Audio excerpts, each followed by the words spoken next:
Guys, मैं आपका दोस्त मोहम्मद तारिक एडवोकेट। अस्सलाम वालेकुम। आज की इस वीडियो में मैं आपको बताऊंगा कि सक्सेसफुल एडवोकेट कैसे बने।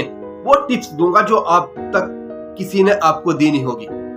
अगर आप सक्सेसफुल एडवोकेट बनना चाह रहे, या तो आप एक सक्सेसफुल एडवोकेट हो या बनना चाह रहे, या आपने एलएलबी की पढ़ाई कंप्लीट कर ली, या आप एलएलबी की पढ़ाई कर रहे हो और बाद में आपको प्रैक्टिस करनी, तो आपके लिए यह वीडियो बहुत ही महत्वपूर्ण हो।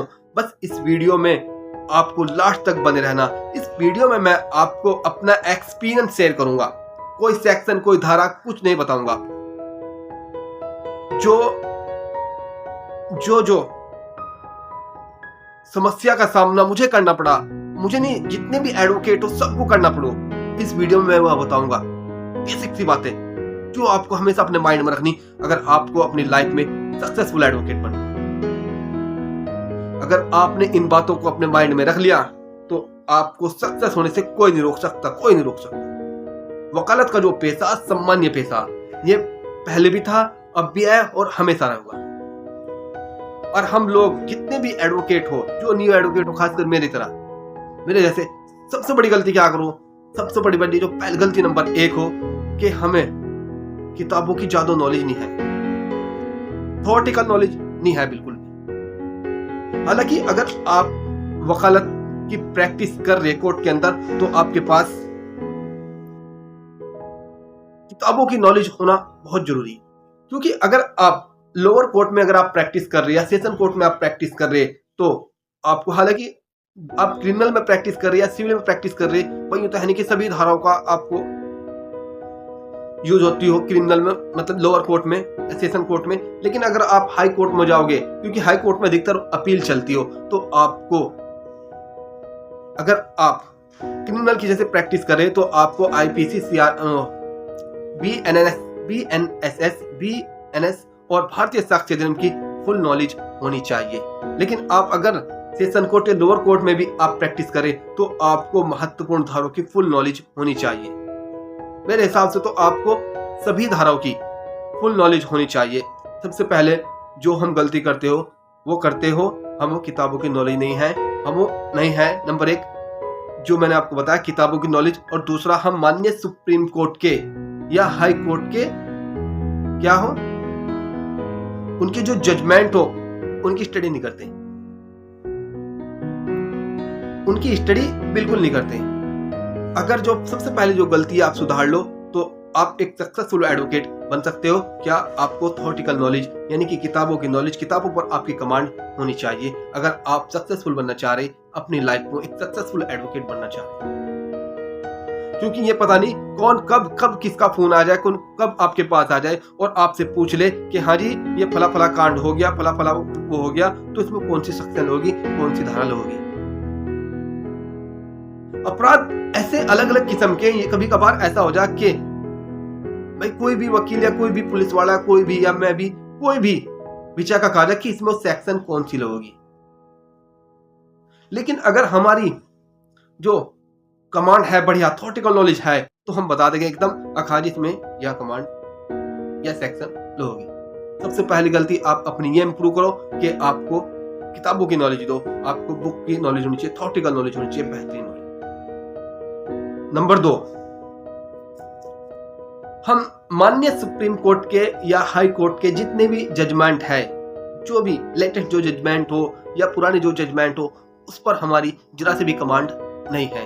हमें ये नहीं पता कि, खासकर मैं ही बता रहा हूँ आपको, हमें ये नहीं पता कि माननीय सुप्रीम कोर्ट ने कौन सा जजमेंट दिया और कौन सा कब पारित किया था। अगर आप क्रिमिनल की जब प्रैक्टिस कर रहे, आपके पास कई सारे जजमेंट, भाई जैसे पारिवारिक न्यायालय में जो हो, चलो कई सारे जजमेंट आपको पारिवारिक न्यायालय के पता होने चाहिए, कई सारे जजमेंट बेल को लेकर आपको होने चाहिए, कई सारे जजमेंट जो फाइनल जो जजमेंट उसके बारे में आपको पता होना चाहिए।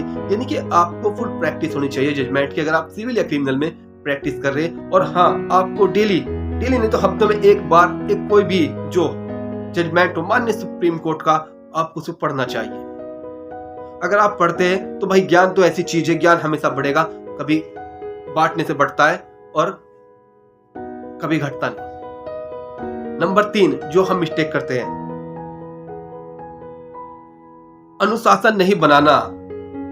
ठीक हो, अनुशासन का मतलब यानी कि हमने कोई रूटीन नहीं बना रखा किसी भी तरह का। नहीं तो अपना अनुशासन बनाओ, रूटीन बनाओ भाई, आपको किस टाइम क्या करना, किस टाइम पढ़ाई करनी, किस टाइम क्या करना। और नंबर एक बात, सबसे जो बड़ी गलती हम करो, क्लाइंट के साथ व्यवहारिक रिश्ते।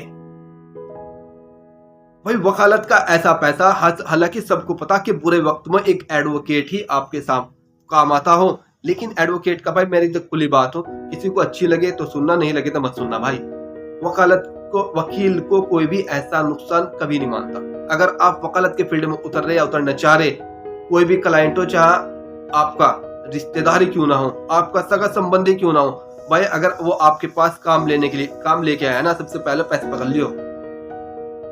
अगर आपने पैसे ले लिए तो ये समझ लो आजकल दो चीज देखी जा रही। अगर आप या कोई गरीब आ गया ना, आपके पास कोई गरीब आ गया काम लेकर, हाँ उससे फीस कम कर लियो, लेकिन कभी उसका काम फ्री मत करियो। क्योंकि अगर आप फ्री काम करोगे तो एक तो आपको वो चीज जो आप सोच रहे हैं ना, मैं तो आपके तो गरीबों की मदद करना चाह रहे, लेकिन गरीब नहीं समझने का। गरीब ये सोचेगा कि फ्री में तो कोई काम करता ही नहीं वकील, क्योंकि लोगों के मन में हमारी जो इमेज ऐसी बन चुकी कि भाई वकील हो ना जो, यो तो बगैर लियो दियो कुछ काम करता है ना भाई, करना भी नहीं चाहिए। और एक मतलब है कि झूठ, हाँ पे वकील बहुत ज्यादा झूठ बोलता हूँ। हालांकि जो वकालत के पैसा ये बहुत ही, मैं मुसलमान हूँ, हक हलाल की कमाई हूँ। अगर आप सिविल कोर्ट या में किसी में प्रैक्टिस कर रहे, बहुत ही मेहनत का पैसा आयो। अगर भाई किसी ने कहा भाई कोई चोर आ गया, डकैत आ गया, किसी ने चोरी करी थी, किसी को पुलिस ने उसके खिलाफ मुकदमा लिख दिया, अगर उसने हम आगे बता दिया कि मैं तो चोरी करी, और हम जाकर एप्लीकेशन वहां दे देंगे भाई जाकर ने चोरी करी, तो माननीय कोर्ट उसे सजा सुना देगी। लेकिन अपने क्लाइंट की पैरवी करना कोई गुनाह नहीं है। अरे बात झूठ की, हम अपने लिए झूठ थोड़ा ही बोल रहे, हम क्लाइंट के लिए झूठ बोल रहे। जो सगा संबंधी ना आपका, सबसे पहले क्या करोगा, आपके कान खाएगा, आपको 100 एडवाइस देगा, यूं नहीं कर लो, ये नहीं कर लो, ये नहीं कर लो। और पैसे में जो लेन देन हो ना, पैसे में आपको यानी कि जो पैसे आपकी जो फीस आप जो लेना चाह रहे वो भी नहीं देने का आपको। और अगर पहले जो आपने पैसे पकड़ लिए तो पकड़ लिए, बाद में आपको कुछ नहीं मिलने वाला। कोई भी आपका सगा संबंधी, भाई देखो काम लेगो तो हमारे जो भी है जानकार या सगा संबंधी आओ, कोई अलग तो आदमी तो आता नहीं। लेकिन अगर आप वकालत के पैसे में सक्सेसफुल होना चाह रहे तो आपको सबसे पहले कोई भी काम हो, छोटा काम हो या बड़ा काम हो, आपको पकड़ लेना और पैसे पहले पकड़ना। रही बात काम की, काम का तो मतलब ऐसा, अगर आपके पास काम नहीं भी आता तो एडवोकेट एक ऐसा पेशा, कोई भी सीनियर एडवोकेट हो वो आपकी हेल्प करने को कभी मना नहीं करने का, भाई मैं फला चीज आपको नहीं बताऊंगा, ठीक हो, आपको सब चीज बता देगा, बस जो देरी तो आपके करने की देरी। पॉइंट नंबर 4,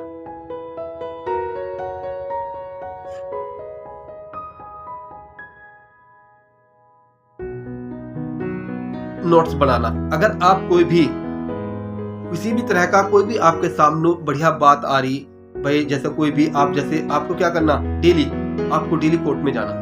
भाई अगर आप सीनियर एडवोकेट हो आपको तो जरूरत है नहीं, भाई आपको तो एक्सपीरियंस है, लेकिन जो जूनियर एडवोकेट हो मेरे जैसे, डेली कोर्ट में जाना।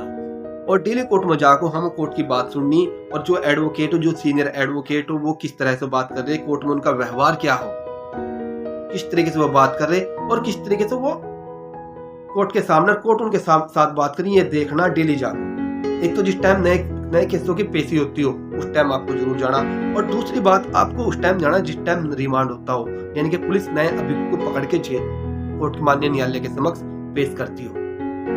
उसके लिए आपको दो चीज हमेशा माइंड में रखनी, आपको आपकी हिंदी और इंग्लिश दोनों पर कमांड बढ़िया होनी चाहिए। ऐसा नहीं कि भाई कोर्ट में बहुत, जैसे हमारी जो लैंग्वेज हो कि हम थोड़ी हिंदी बोल लेंगे, हालांकि मिक्स लैंग्वेज बोल लो, लेकिन बहुत से मैं भी या कोई भी कोर्ट हम यूज क्या करते हैं भाई लैंग्वेज, अब हम भाषा भी कह सकता हूँ, लेकिन इंग्लिश में कुछ चीज जो बात माननीय न्यायालय बात करते हैं तो भाई बहुत सी बात ऐसी स्टार्टिंग में हमारे समझ में नहीं आती कि माननीय कोर्ट ने कहा क्या या लिखा क्या। अगर आपकी इंग्लिश में कमांड है बढ़िया तो आप समझ जाओगे और आप जल्दी ही कोर्ट का काम सीख जाओगे। नहीं तो भाई अपना बाउंसर जाएगी, आपकी समझ में कुछ नहीं आने वाला। हाँ नंबर 5, आपकी ड्राफ्टिंग। अगर आपकी ड्राफ्टिंग पर कमांड हो गई, चाहे आप सिविल प्रैक्टिस कर रहे या क्रिमिनल प्रैक्टिस कर रहे, अगर आपकी ड्राफ्टिंग पर कमांड बढ़िया हो गई तो भाई आपको सक्सेस होने में कोई नहीं रोक सकता, क्योंकि एडवोकेट के लिए सबसे जो महत्वपूर्ण हो, सबसे पहला वो हो, मेरा जो मानना, मेरा जो एक्सपीरियंस हो, ड्राफ्टिंग का होना बहुत बढ़िया। अगर आपके पास ड्राफ्टिंग आ गई तो समझ लो आप एडवोकेट बन गए। एडवोकेट बनने के लिए सिर्फ डिग्री ही नहीं, सक्सेसफुल एडवोकेट बनने के लिए आपकी ड्राफ्टिंग सबसे महत्वपूर्ण हो। और साथ ही साथ ड्राफ्टिंग के साथ साथ आप आर्ग्यूमेंट, आप जिस तरीके से कोर्ट को अपने वे में जो बात बताओगे, यानी कि जो आप अपने क्लाइंट की तरफ से बात कह रहे वो इस तरीके से, इस लहजे के साथ कहनी, ताकि मान्य कोर्ट समझ जाए कि वकील साहब कहना क्या चाह रहे हैं। आपकी आर्ग्यूमेंट भी ऐसी होनी चाहिए, बहुत जबरदस्त, ताकि मान्य कोर्ट को लगो हाँ भाई वकील साहब ने कोई बात कही, इस पर हमें बिल्कुल फोकस करना चाहिए। ड्राफ्टिंग और आर्ग्यूमेंट बहुत ही बढ़िया होनी चाहिए। और सबसे बड़ और उससे बड़ी चीज एक और जीरे, क्रॉस एग्जामिनेशंस। अगर आपने ड्राफ्टिंग इंग्लिश, ड्राफ्टिंग, जीरे और आर्ग्यूमेंट, इन 4 चीजों पर कमांड कर ली तो इंशाल्लाह मैं आपसे एक वादा कर रहा, आपको सक्सेसफुल होने से कोई नहीं रोक सकता। क्योंकि सबसे मेन होती है ड्राफ्टिंग, उसके बाद क्रॉस एग्जामिनेशन। कोई भी गवाह आप उससे क्रॉस एग्जामिनेशन कैसा कर रहे, आर्ग्यूमेंट कि आप कोर्ट को कैसे सेटिस्फाई कर रहे हैं। लेकिन एक क्वेश्चन और कि हम ड्राफ्टिंग सीखे कैसे। भाई अगर आप जूनियरशिप कर रहे तो आपको ड्राफ्टिंग कोई सीनियर वकील ऐसे नहीं सिखाएगा कि हाँ भाई ये फलाना जो स्कूल में पढ़ाया जाए, A for Apple, B for ball, ऐसे नहीं पढ़ाएगा। आपको क्या करना, अगर आप क्रिमिनल की प्रैक्टिस करें या सिविल की प्रैक्टिस करें, जो भी मुकदमे आपके पास चल रहे, आपको उन्हें देखना कि वो किस चीज का मुकदमा या किस चीज का मुकदमा, कैसा मुकदमा, और इसमें जो भी इसकी ड्राफ्टिंग, अगर सिविल के मुकदमे कि भाई कैंसिलेशन का सूट कैसे फाइल किया गया और कैसे इसकी ड्राफ्टिंग की गई, उसको पढ़ना, आपको लिख लिख के देखना।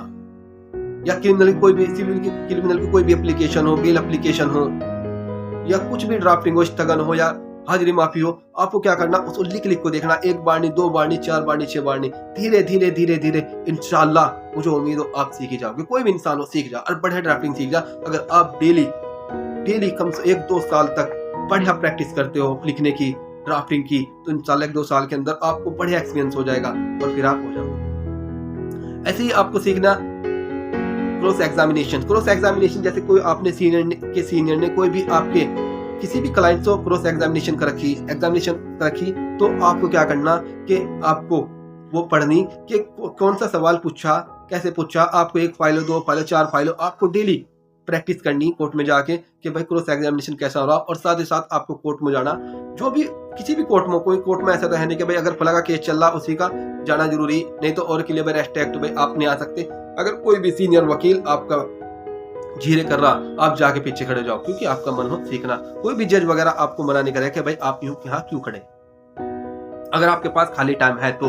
लेकिन सक्सेसफुल होने के लिए आपको कोर्ट में जाना पड़ेगा। बहुत से मेरे नौजवान दोस्त ऐसे, मेरे भाई, मेरे जो वकालत कर रहे हैं, कोर्ट में जाना ही नहीं पसंद करते, वो सिर्फ चैम्बर में बैठे रहते हैं, मोबाइल चलाते रहते हैं। भाई अगर कुछ सीखना, कुछ बनना, तो आपको कोर्ट में जाना पड़ेगा, कोर्ट के चक्कर काटने पड़ेंगे, और मान्य कोर्ट क्या बात कह रही है, वकील साहब, सीनियर वकील क्या बात कर रहा, आपको सुननी पड़ेगी। सबसे पहले तो सुनना ही सीख लो भाई।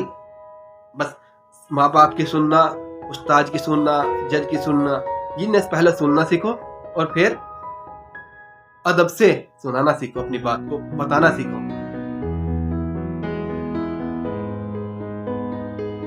एक चीज हो रहा, जो क्लाइंट का मैटर हो, एक एडवोकेट का, भाई ये वो मैं अपनी तरफ से बता रहा, क्योंकि एडवोकेट का पेशा ऐसा, कोई एहसान नुकसान नहीं मानता कोई भी क्लाइंट। कोई सा भी तरह सा काम गड़बड़ हो जाए, भाई क्लाइंट सिर पर चढ़ जाए, ये हो वो कर लेंगे, फलाना कर लेंगे, आपके हाथ में आपको दम भी बहुत होना चाहिए, मजबूत होना चाहिए। किसी भी सिचुएशन में घबराना नहीं।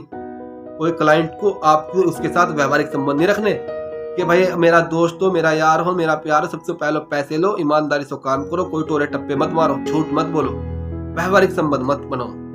क्योंकि मैं अपनी लाइफ में मैंने व्यवहारिक संबंध बनाए, मैं परेशान हुआ बहुत ज्यादा। इसके बाद मैं सीख गया कि व्यवहारिक संबंध मत बनाओ। वकील का किसी के साथ व्यवहारिक संबंध हो ही नहीं सकता, किसी भी क्लाइंट के साथ। अगर आप क्लाइंट के साथ व्यवहारिक संबंध बनाओगे, कल को वही आपके सामने आ जाएगा, और उसमें इतनी हिम्मत आ जाए कि वो आपको 2 बात भी कह सकता हो, और आपको बस पता नहीं कैसी कैसी बात कह सकता हो।